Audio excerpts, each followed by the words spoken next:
안녕하세요. 모닝쇼 김은별입니다. 네, 지난주 금요일 뉴욕 증시 다시 한번 상승했는데요. 지난주에만 뉴욕 증시 반등의 한 주를 거치게 되면서 5에서 크게는 6%까지 큰 폭으로 상승했습니다. 이번에는 높은 금리를 지지할 수 없는 고용 지표가 나왔기 때문에 금요일 증시가 올랐다고 설명을 내릴 수 있을 것 같은데요. 이에 따라 국채 금리 역시 다시 한번 내려갔습니다.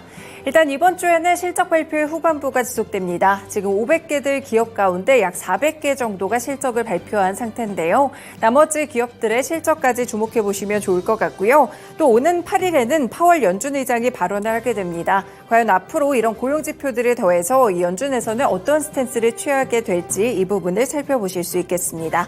그렇다면 모닝쇼 주말 중에 있었던 소식들로 출발하겠습니다.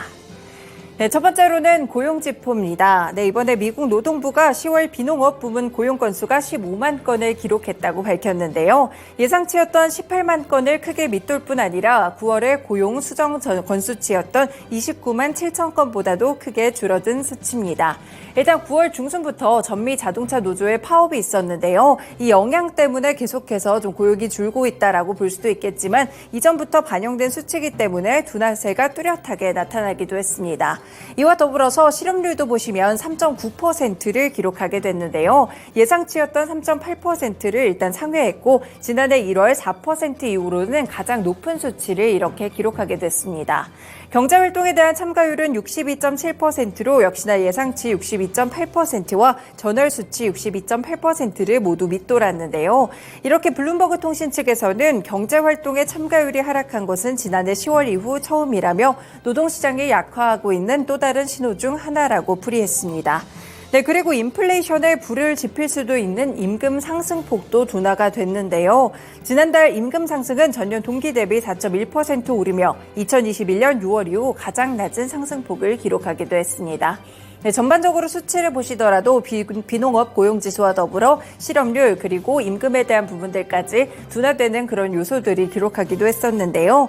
이렇게 미국의 고용시장이 둔화하는 흐름이 뚜렷해지면서 연준은 올 12월에 세 차례 연속 이 기준금리에 대한 동결에 나설 가능성이 높아지고 있습니다. 일단 11월 FOMC에서도 동결이 확인됐는데 이에 따라 12월 FOMC에서의 동결 가능성도 한 차례 높아지고 있습니다.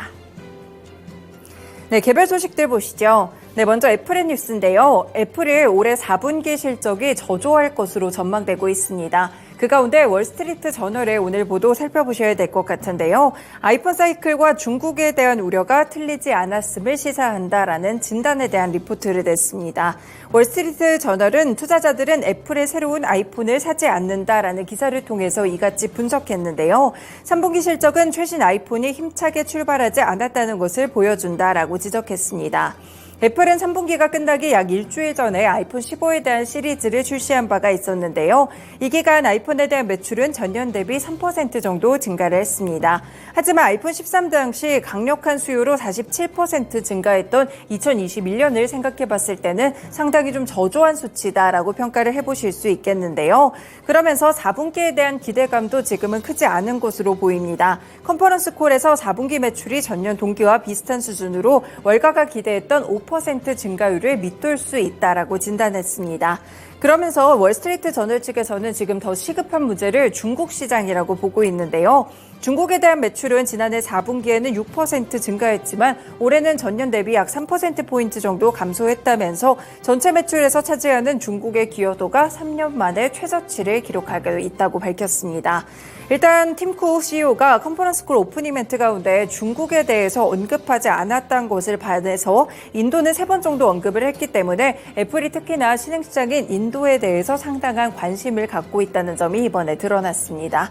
이에 따라서 애플 전반적으로 좋았던 뉴욕 증시 흐름과 다르게 하락으로 거래 마쳤는데요. 176달러 선 기록했다는 점 체크해 보실 수 있겠습니다. 네, 마지막으로는 일론 머스크 CEO가 설립한 인공지능 스타트업 xAI가 선보일 AI에 대한 윤곽이 전반적으로 드러났습니다. 일단 첫 번째 작품이 AI 비서에 대한 정보를 살짝 공개했는데요. 이 챗 GPT와 같은 xAI의 생성형 AI 이름은 그록이라고 밝혔습니다. 이 그록이라는 것은 이해하다 그리고 공감하다라는 뜻을 갖고 있는데요.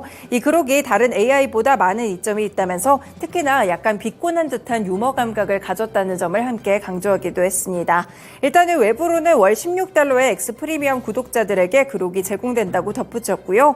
일단 AI를 공개하는 부분들에 대해서 이 그록에 대한 정보를 발표할 계획이었지만 시기 자체는 조금 밀릴 수도 있다라는 보도들도 함께 나오고 있습니다. 이렇게 머스크 CEO의 또 다른 이 사업이라고 볼 수 있는 AI와 관련된 그록이 공개됐다는 점까지 함께 전해드립니다. 네, 이렇게 주말 중에 있었던 소식들 3가지 살펴드렸습니다. 모닝쇼 본격적으로 출발합니다.